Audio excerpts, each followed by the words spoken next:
Шесто място с 13 точки и половина за Станислав Стойков. Заповядай, Станиславе, къде си?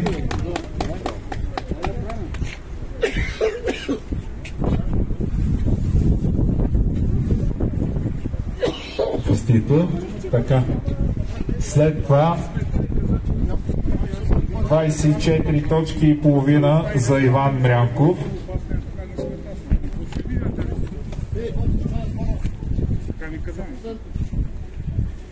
Къде си, Иване?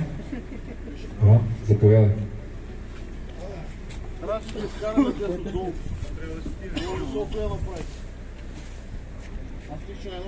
Добро състезание направи. Така, 24 точки и половина. След това имаме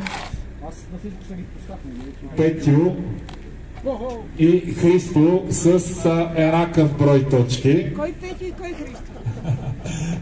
Петю Христов и Христо Христов. Само че не са братя.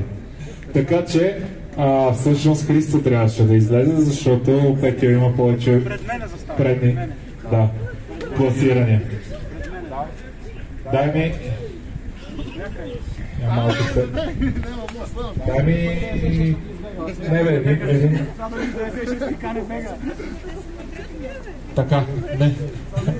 Просто един има повече класирания, така че ще бъде на четвърто и на трето. И след това имаме същата история и с първите двама.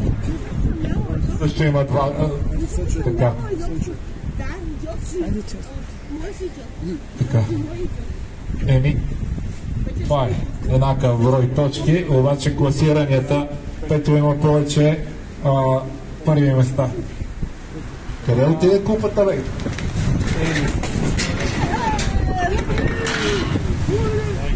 Това е положението. Айде давай по-бързичко да се награждаваме, че... това ли е третото място? Така. Моля ви, преклете само да ме наградят. Така, на второ място с 30 точки е Тихомир Трайков. Както казах, учудващото е Тихомир Трайков.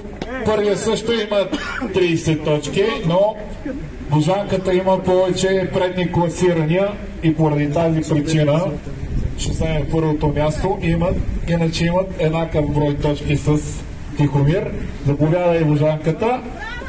Така, водача във временното класиране затвърждава първото си място. Юрий Божанов от Бургас, по прякор Божанката. Заповядай. Няма нищо общо с Божинката, той е един друг спортист. Може, много работи да кажеш, чакай само да те нагрея, качвай се там.